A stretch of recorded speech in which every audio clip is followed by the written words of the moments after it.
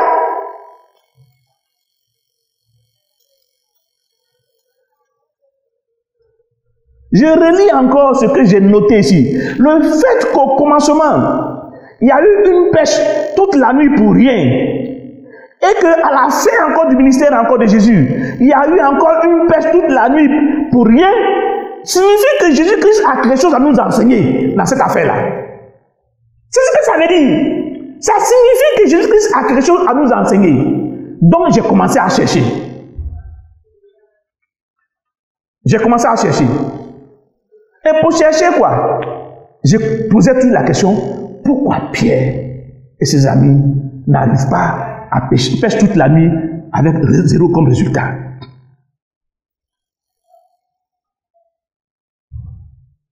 Mais il y a une autre question que je me suis posée.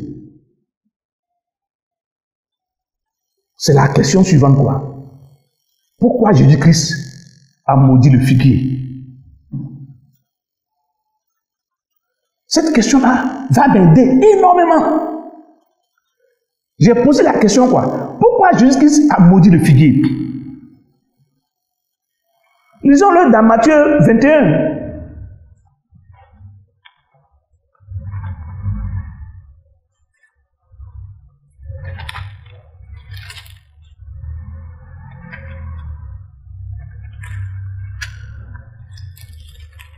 Lisons-le dans Matthieu 21. Matthieu 21, verset 18.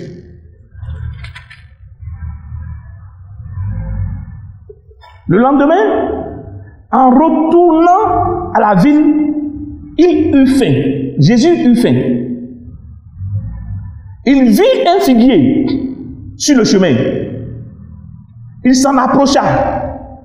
Mais il n'y trouva que des feuilles. Et il dit, qu'aucun fruit ne naisse jamais de toi. Et à l'instant, le figuier sécha. Je relis. Matthieu 21, versets 18 à 19. Le matin, en retournant à la ville, il eut faim. Jésus eut faim. Il vit un figuier sur le chemin. Il s'en approcha, mais il ne trouva que des feuilles. Et il dit, qu'aucun fruit ne naisse jamais de toi. Et à l'instant, le figuier sécha. Le titre qu'on a mis, c'est le figuier maudit. Donc, les gens disent, Jésus a maudit le figuier.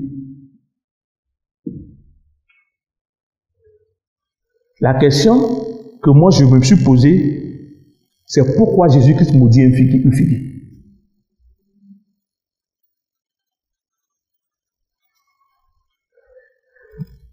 J'ai entendu des réponses encore. L'une des réponses que j'ai entendues, c'est le figuier était inutile. Moi, je vais poser la question à ceux qui disent cela quoi. Quand tu vois un homme qui est inutile dans les rues, tu le maudis? Quand tu vois un homme qui est inutile dans les rues, est-ce que tu maudis la personne là? Parce que les gars m'ont dit que le figuier était inutile. Quand je dis j'ai posé des questions à des gens, à des hommes de Dieu même, ce n'est pas des hommes de Dieu. Ce n'est pas des chrétiens ordinaires. C'est des gens puissants même à qui j'ai posé ces questions-là. Ils m'ont dit le figuier était inutile. D'accord? Quand tu vois quelqu'un inutile dans les rues, là, tu le maudis.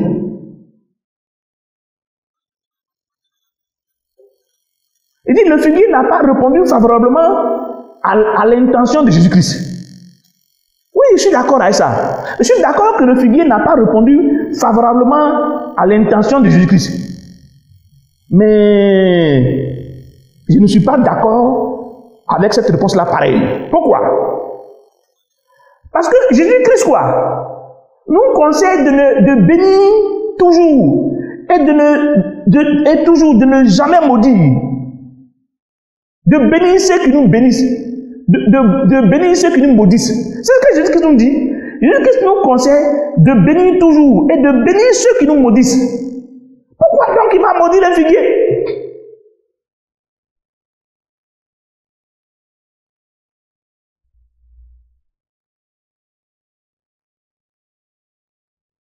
Jésus-Christ nous conseille de bénir toujours et de bénir même ceux qui nous maudissent. Pourquoi Jésus-Christ va-t-il maudire un figuier? Si nous n'allons pas au fond des choses et que nous essayons de prendre nos sentiments humains pour justifier les paroles de Jésus-Christ, nous nous trompons. Jésus-Christ n'a pas besoin de notre aide.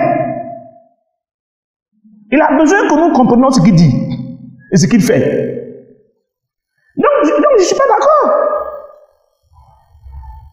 Jésus-Christ, quoi? Il dit, bénissez ceux qui vous maudissent.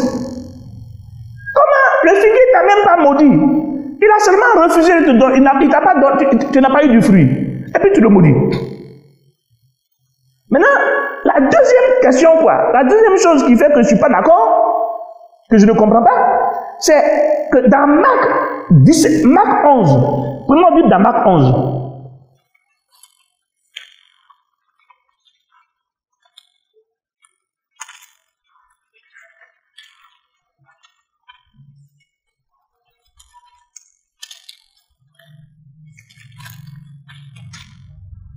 Marc 11, verset 12.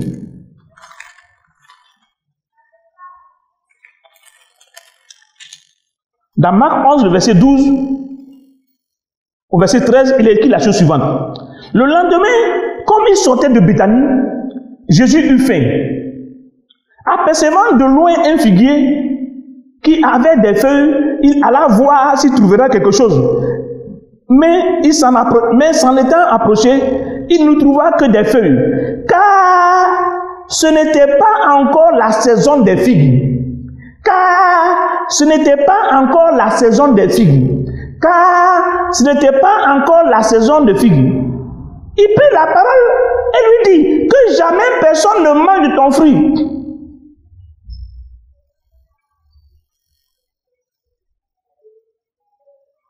Donc là,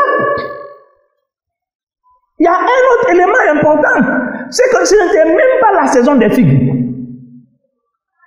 C'est Jésus-Christ même qui a créé les saisons.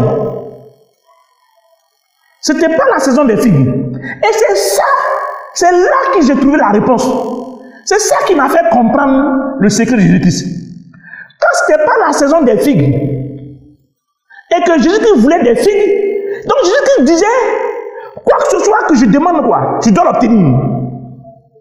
Donc Jésus-Christ dit, quoi que ce soit que je demande, je dois l'obtenir. Parce que si nous prenons la Bible, nous lisons, par exemple, Jean 14, le verset 13 à 14, il dit, quoi que ce soit que vous demandez à mon nom, je le ferai.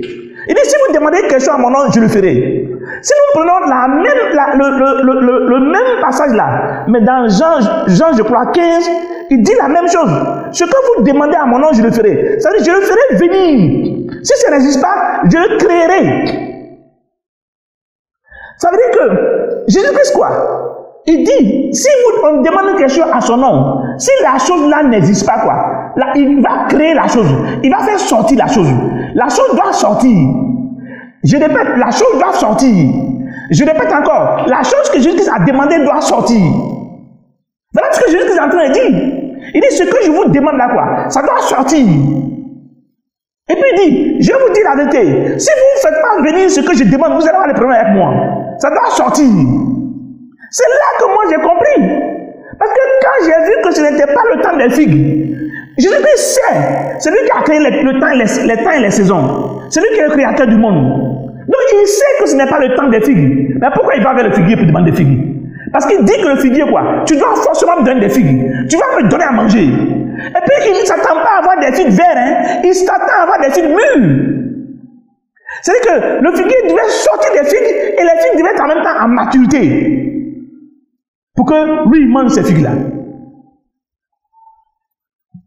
C'est là que j'ai compris le secret.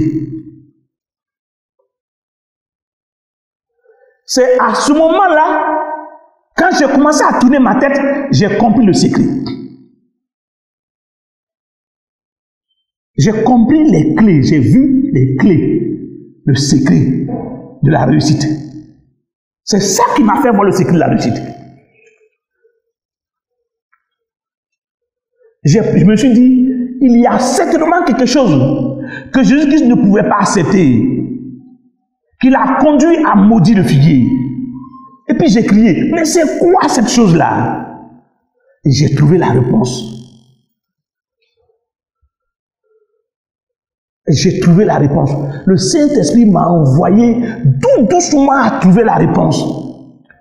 Je n'ai jamais entendu un homme prêcher là-dessus. Je n'ai jamais entendu un homme parler de cela. Je n'ai jamais entendu, au contraire, ce que j'ai entendu, c'est des gens qui disent, si tu dis à cette montagne, oh toi de là, si tu crois, ça va arriver parce qu'il faut croire à ce que tu... J'ai entendu ce blabla. Et je l'ai pratiqué. Dieu merci, ça a marché. Mais ça n'a pas marché tout le temps, hein. J'ai compris la réponse. Vous savez où j'ai trouvé cette réponse-là? J'ai trouvé la réponse là dans Luc 19, le verset 27. Luc 19, verset 27.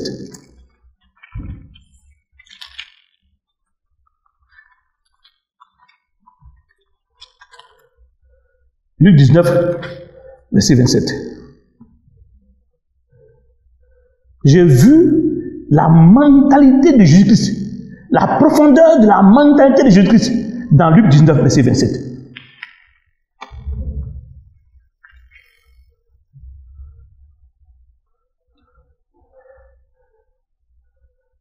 Luc 19, verset 27. Je lis. Il dit, au reste, amenez ici mes ennemis qui n'ont pas voulu que je règne sur eux et égorgez-les à ma présence. Je relis. Il dit, au reste, amenez ici mes ennemis qui n'ont pas voulu que je règne sur eux et égorgez-les à ma présence. Quand j'ai lu ce passage-là, j'ai dit, mais voilà le problème. Voilà la chose. C'est que Jésus-Christ refuse, arrête la vie, ou traumatise aussitôt ceux qui refusent qu'il règne sur eux.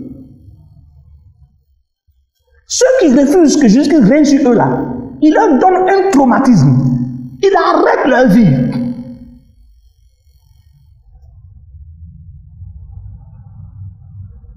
Si quelqu'un veut réussir la vie chrétienne, il doit mettre dans sa foi que s'il demande quelque chose à quelqu'un, quoi, ou s'il demande quelque chose quelque part, si la personne refuse, quoi, Jésus-Christ va traumatiser la personne là, ou tuer la personne. Tu dois avoir ça dans ta mentalité. C'est ce que Jésus-Christ a dit. La réponse du figuier ne peut pas être donnée à un seigneur. C'est que Jésus-Christ dit, tu ne peux pas me répondre comme ça, toi, figuier.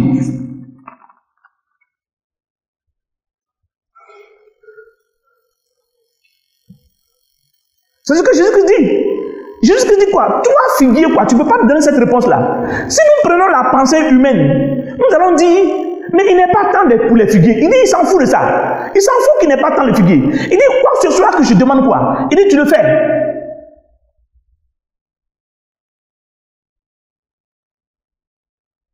Il faut comprendre la mentalité de Jésus. Hein? Il faut comprendre la mentalité de Jésus.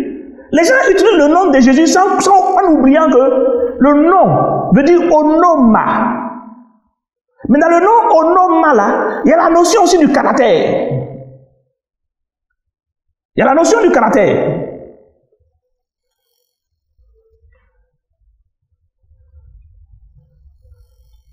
Il faut bien comprendre ça. Donc il dit au figuier quoi? Si tu ne me donnes pas ce que je te demande là, tu dois mourir. Mais là, quand j'ai compris que c'était ça, j'avais besoin maintenant de confirmation. J'avais besoin de faire des études détaillées pour voir les différentes parties de la Bible qui peuvent m'assurer que c'est vraiment ça, la réponse. Et je passais mon temps là-dessus. Ça pourrait me prendre une journée pour avoir une petite idée, et puis après une autre journée pour avoir encore une autre idée, et puis ça faisait 2 jours pour avoir une idée, et je continue là-dessus. Maintenant, je vais vous lire un passage de la Bible, Matthieu 21. Regardons Matthieu 21.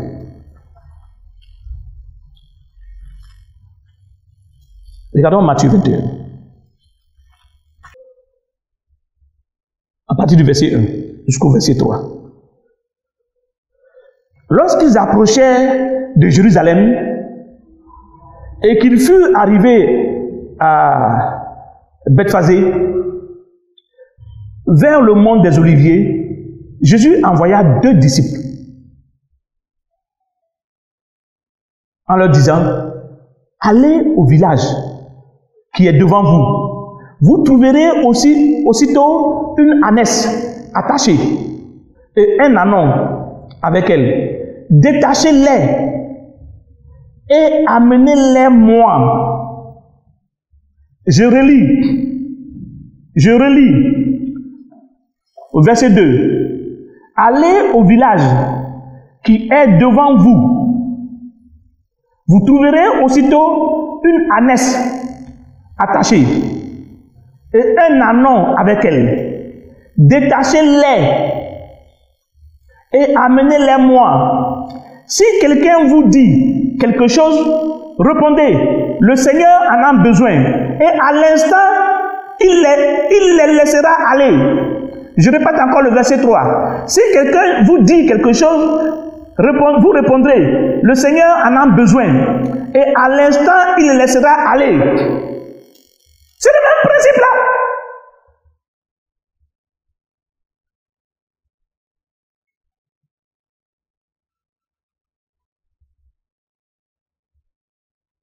C'est le même principe.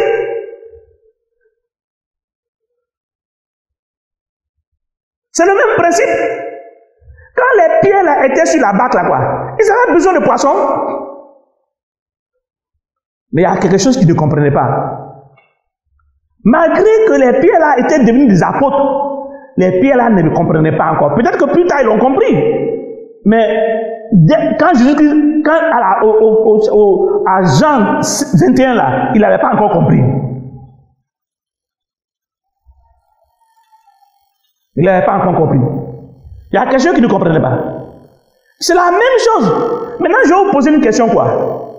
Qu'est-ce qui serait passé, quoi, si les gens à qui appartenaient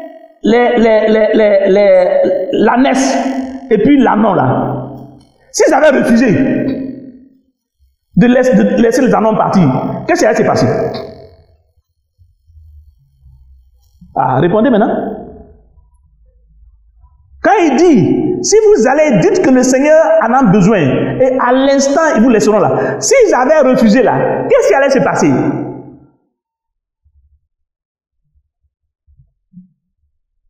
Il a fait la même chose pour la chambre haute.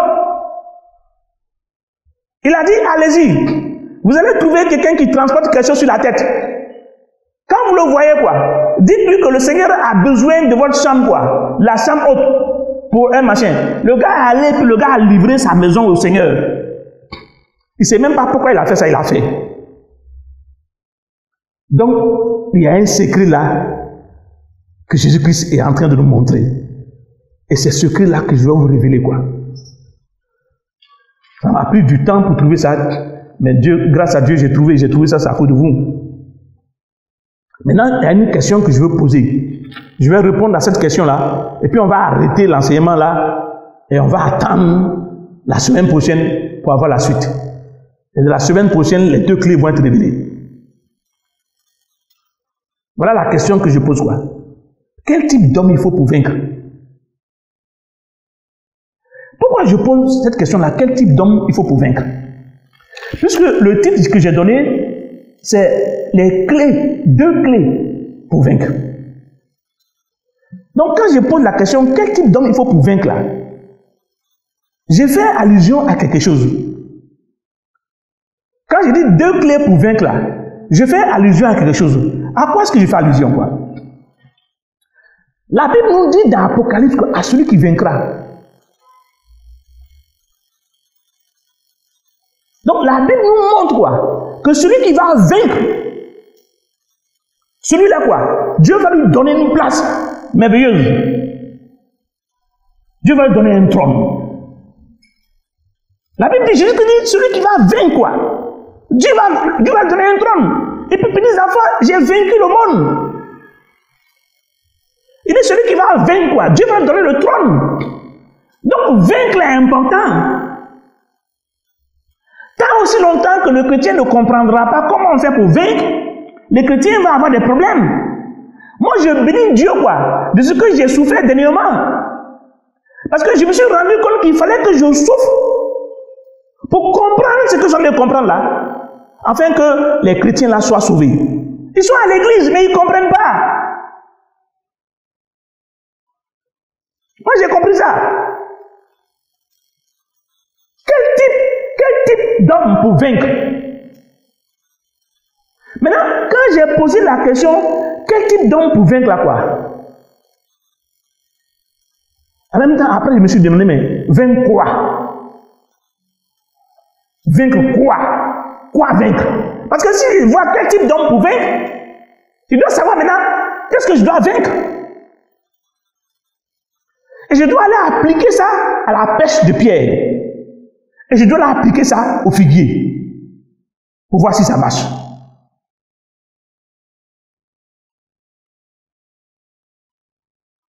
Allons dans Philippiens 2.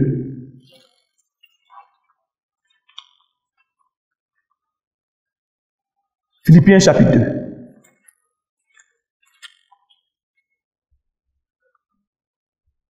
Je lis à partir du verset 7. Mais il s'est dépouillé lui-même.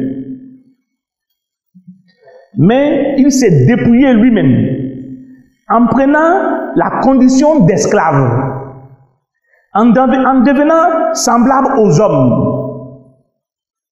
Et après s'être trouvé dans la situation d'un homme, il s'est humilié lui-même en devenant obéissant jusqu'à la mort sur la croix. Je relis encore. Je relis encore. Je relis encore. Mais il s'est dépouillé lui-même en prenant la condition d'esclave, en devenant semblable aux hommes. Après s'être trouvé dans la situation d'un homme, il s'est humilié lui-même en devenant obéissant jusqu'à la mort sur la croix. Il y a beaucoup de gens qui ne pourraient pas comprendre ça si on ne leur montrait pas ça du doigt. La Bible nous dit de manière claire quelque chose. Que Jésus-Christ s'est dépouillé lui-même en prenant la condition d'esclave. C'est ce que la Bible nous dit. Mais il s'est dépouillé lui-même en prenant la condition d'esclave. Maintenant, la Bible déclare que la condition d'esclave là signifie semblable aux hommes. Oui, c'est ce que la Bible dit. Il s'est dépouillé lui-même en prenant la condition d'esclave, en devenant semblable aux hommes. Et puis il dit, après s'être trouvé dans la condition d'un homme, donc ça veut dire la condition de l'homme, quoi. C'est la condition de l'esclave.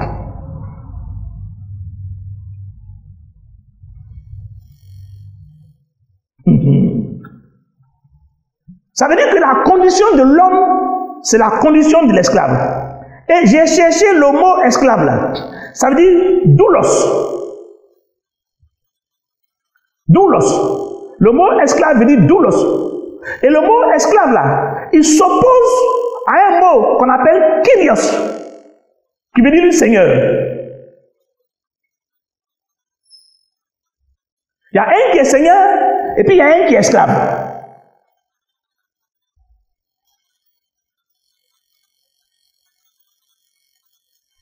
Maintenant, parce que plus tard, je vais aller plus loin que ce passage-là. Mais je suis allé après rapidement voir quelque chose d'autre. La Bible nous montre quelque chose encore. C'est que quelqu'un peut être né de nouveau, être chrétien, évangélique, né de nouveau, lire la Bible régulièrement et puis être toujours comme un homme naturel, comme un enfant, et ne pas réussir. Où est-ce que cette idée-là se trouve? Où est-ce que cette parole-là se trouve? Elle se trouve dans Galates 4. Regardons très bien Galates 4. Galates 4, du verset 1 au verset 3. Galates 4, du verset 1 au verset 3, nous dit quelque chose. Il dit, or, je le dis, Galates chapitre 4, verset 1 au verset 3. Or, je le dis, aussi longtemps que l'héritier est enfant, il ne diffère en rien de l'esclave. C'est les mêmes mots là, doulos là qui est utilisé ici. Il ne diffère en rien de doulos, d'un homme de douleur, d'un esclave. Il dit aussi longtemps que l'héritier est enfant, il ne diffère en rien de l'esclave. Alors qu'il est maître de tout. Et le mot maître ici, c'est le mot Kyrios, qui veut dire Seigneur. Il dit, le gars quoi, il est chrétien, mais il est un enfant. Il est un enfant dans les choses spirituelles. Donc comme il est un enfant dans les choses spirituelles quoi, il n'y a pas de différence entre lui et puis l'esclave. Bien qu'il soit maître, seigneur de tout. Et le mot maître là, c'est le mot Kyrios.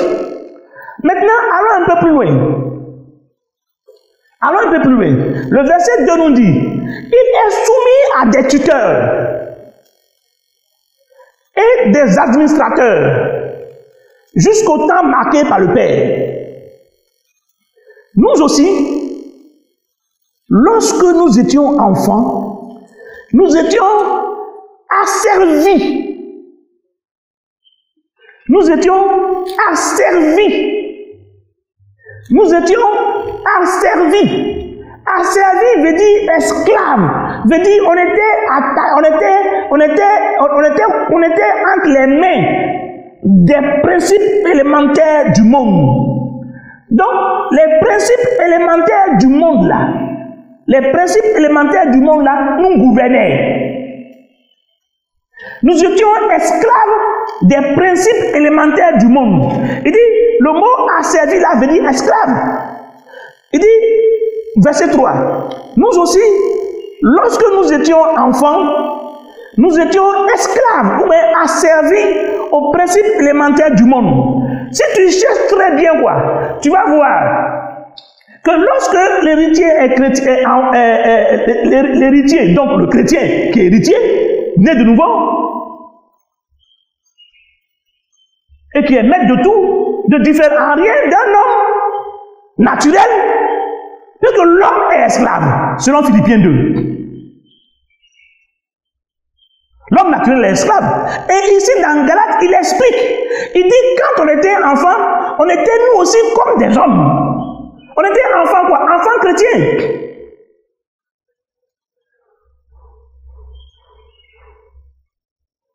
On était asservis aux principes, aux rudiments du monde. Et quand il est esclave comme un païen, quand il est esclave comme un païen, quand il est esclave comme un homme naturel, il est esclave des rudiments du monde, c'est-à-dire esclave des éléments du cosmos. Et attendez, je vais reprendre encore pour qu'on se comprenne très bien là-dessus. Nous aussi, le verset 3, lorsque nous étions enfants, nous étions asservis, donc esclaves, aux principes élémentaires du monde. Les principes élémentaires du monde, là, dans d'autres versions, on dit aux rudiments du monde. C'est-à-dire esclaves aux éléments du cosmos. Les éléments du cosmos, ça veut dire quoi? Ça veut dire les éléments de la nature. Donc, ça veut dire esclaves au vent, esclave à la tempête, esclave à l'air, esclave à la mer. Parce qu'on est esclave de qui? Esclave de la mer, esclave du vent, esclave des arbres, esclave des animaux. Ces rudiments du monde-là résistent à la volonté de l'individu. C'est ce qu'il a clair dit. Il dit donc que le vent, la tempête, les arbres, tant que tu es enfant, les arbres, le vent, la tempête peuvent résister et s'imposer à toi. Oh, il a en train de dire ça. Et ça correspond à ce qui est dit dans Romains 8, verset 20. La création entière soupire après la révélation des fils de Dieu. Ça correspond bien à ça. Ça correspond bien à ça. Il dit ici quoi? Aussi, tant que tu es esclave, tant que tu es un esclave, il dit le vent, la tempête, la mer, toutes les choses de la nature là, peuvent te combattre.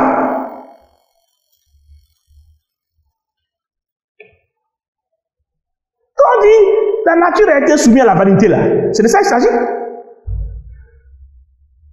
Donc le vent peut décider d'empêcher un chrétien ignorant, comme un païen, de se marier pendant toute sa vie. Le vent peut décider ça. L'air, avec le prince de l'air qui est dans le vent, peut décider de paralyser le mariage de quelqu'un toute sa vie jusqu'à sa mort. C'est ce que ça veut dire. C'est là que j'ai compris quoi? Que le lac de Génézareth a refusé de donner du poisson à l'équipe de Pierre. C'est pas parce qu'il n'y avait pas de poisson dedans. C'est parce que le lac a dit non à Pierre. C'est la volonté du lac là qui s'est imposée à la volonté de Pierre.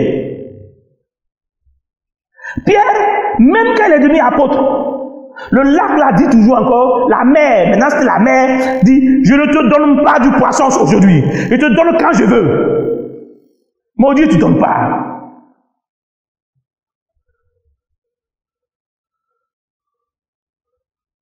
Voilà ce qui s'est passé. Maintenant, quand Jésus-Christ arrive quoi? Et que Jésus-Christ se met face au lac, face à la mer dit, toi, tu es le boss. Il n'y a rien à faire. Tu veux poisson? Voilà, prends tous les poissons là. Prends tous les poissons là. Pourquoi la mer dit prends tous les poissons là? Pourquoi la mer dit prends tous les poissons là? Pourquoi la mer dit à Jésus prends tous les poissons là? Tu vois? Ça, je vais expliquer ça la prochaine fois, je ne vais pas expliquer ça maintenant. Je vais expliquer ça le dimanche prochain. Pourquoi la mer dit prends tous les poissons?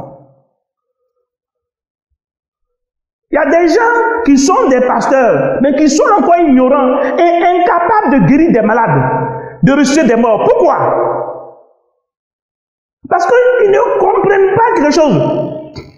Ils voient qu'ils aiment Jésus-Christ. Ils voient qu'ils sont corrects. Ils voient qu'ils payent leurs dîmes, ils font leurs offrandes. Ils voient qu'ils sont de bons pasteurs. Mais ils remarquent qu'il y a quelque chose. Quand ils disent au nom de Jésus, toi, démon, sors. Le démon ne sort pas. Ou il sort, mais quand il va, il vient. La chose devient dansante. Donc les chrétiens et puis les païens commencent à croire qu'il n'y a pas de pouvoir dans l'église. Il y a pouvoir dans l'église, mon gars. Il y a pouvoir dans l'église. Ce n'est pas que l'église est faible. Ce n'est pas que le nom de Jésus n'est pas puissant. Le nom de Jésus est puissant. C'est un pouvoir incroyable. Mais il faut comprendre quelque chose. Quand on dit la foi là, ce n'est pas suffisant que de penser que tu as la foi quand tu es assis comme ça. Moi je crois en Jésus-Christ, j'ai la foi. Moi je crois en Jésus-Christ, j'ai la foi. Ça fait rien ça. Je vais vous montrer les deux clés pour vaincre. Mais je vais vous montrer le dimanche prochain. Ça va permettre aux gens qui vont comprendre là de réussir et d'être assis sur le trône de Dieu.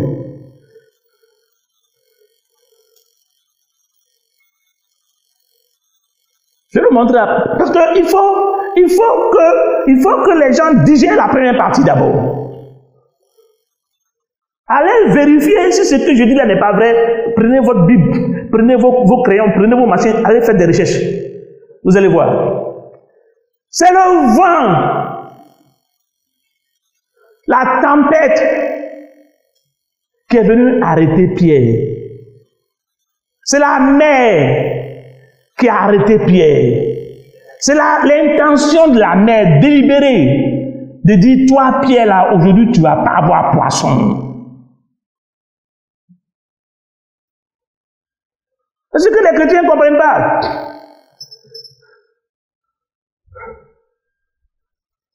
C'est la mer qui a décidé, toi Pierre là, aujourd'hui, je ne te donne pas poisson. Tu es un apôtre, non? Je dis non à toi Pierre. C'est la mer qui a dit cela. Qu'est-ce que Pierre doit avoir pour réussir?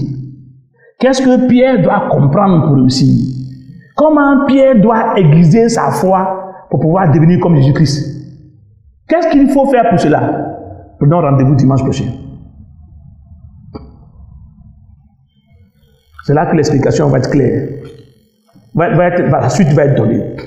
Il est important que nous faisons ça en clair. J'ai décidé, depuis que je venais, que j'allais donner que la première partie. Nous allons passer le temps maintenant à prier maintenant. Nous avons besoin de prier.